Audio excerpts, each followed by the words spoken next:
바로 이 구간이거든요. 역동적이면서도 꿈도 부풀릴 수 있고 그랬던 시장은 단 한 번도 없었습니다. 이거 이하로 내려오면 이건 기회다 풀스윙 하셔야 된다는 거죠. Round 1, fight. 자, 박종훈의 경제한방, 오늘은 교보증권 김영렬 센터장과 함께하고 있는데요. 많은 분들이 대선만 보는 거예요. 그렇죠. 혹시 근데 경제 내에 여러 가지 다양한 이슈들도 있을 거고 지금 심각한 문제가 사실은 숨어 있을 수도 있는데 그렇습니다. 혹시 우리가 놓친 부분이 있지 않을까 이런 걱정이 좀 되거든요. 2020년도를 끝내고 나면 올해 이제 결산이 있을 거잖아요. 당연히 기승전 코로나겠죠. 근데 이제 그 과정에 우리 기업들이 어쨌든 실망스러운 실적 성적표를 보여줄 수밖에 없을 거예요. 주주들에게. 하지만 이를 기반으로 내년에 어떤 변화를 보이게 될 것이냐 메시지를 내년 초부터 상당히 쏟아낼 가능성이 있습니다. 기업이 말하는 어떤 비전이 현실적인 건가? 그리고 과연 그 성장에 대한 목표를 구현하는 데 있어서 어떤 실천력이 있느냐 이런 것들을 지금서부터 판단해 나가는 과정이 상당히 중요한 부분이 되지 않을까라고 생각하고요.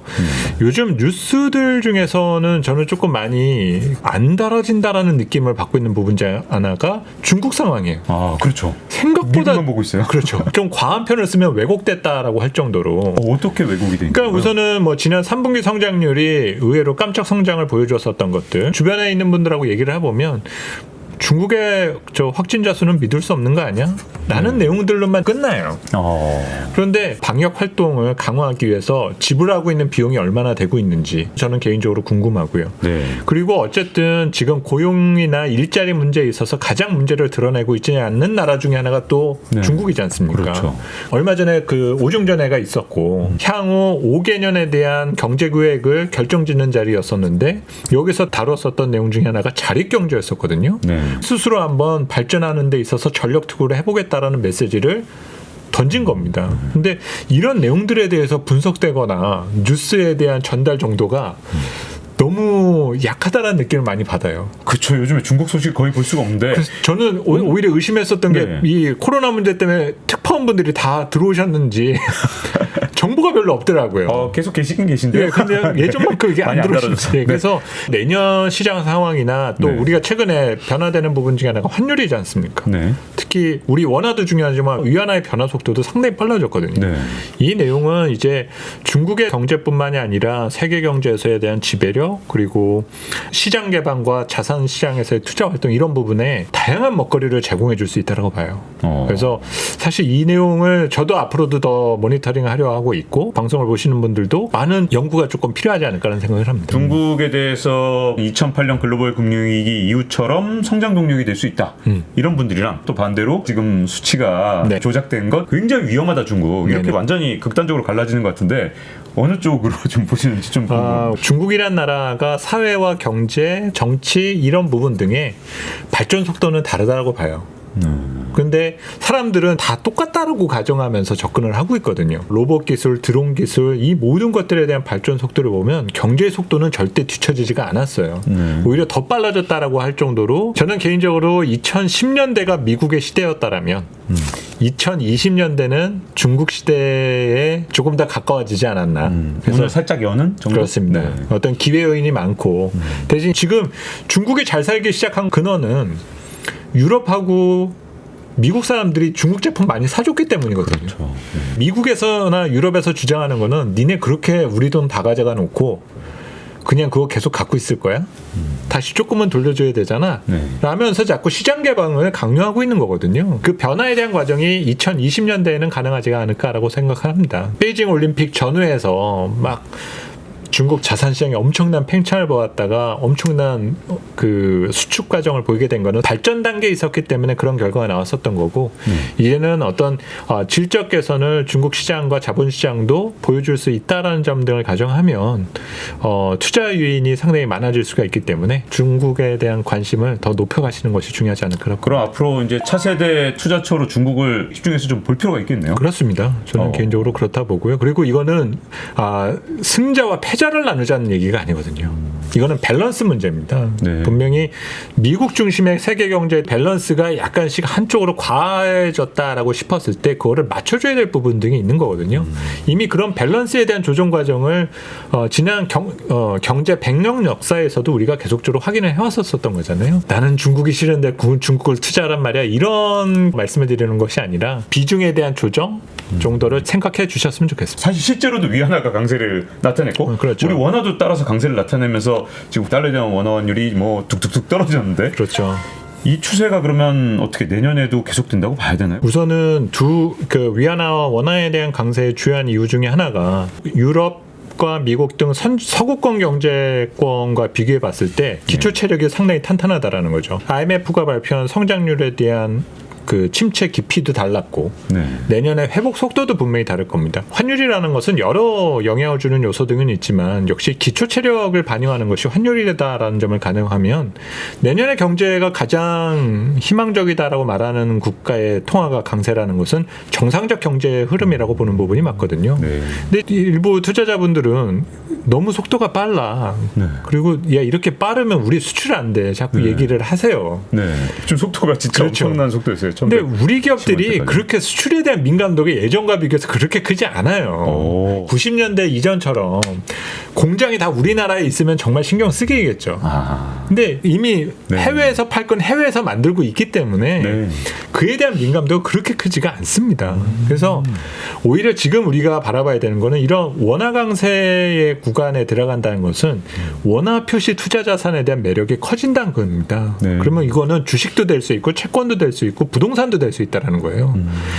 연초 이후에 그렇게 팔기만 하던 외국인이 갑자기 환율이 1,100원대 들어가니까 주가가 많이 올라 있는데 그냥 이유 없이 사거든요. 우리 시장에 대한 엄청난 스탠스의 변화가 생겼다라는 것보다는 원화 강세가 전환되면은 우선 그런 관심을 갖게 된다라는 거죠. 네. 그리고 달러의 약세가 결국은 네. 맞물려 있는 부분이니까 지난 10년 동안 유지되었었던 이 달러와 강세가 약세로의 드라마틱한 전환을 우리가 예고하지 않더라도 네.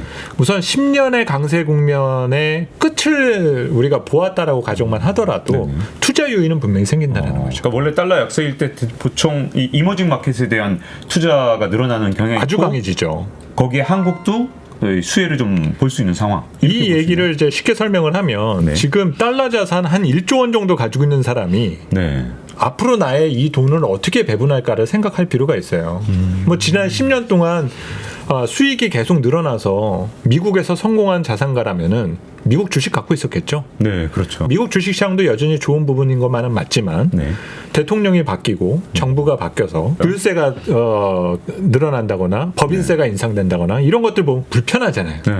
그러면 내가 어쨌든 지난 10년 동안 벌어놓은 걸 지켜놔야 되는데 네. 이거를 다 갖고 있기가 불편해집니다. 그럼 이 사람들이 어딘가로는 이제 그 선택지를 찾게 되죠.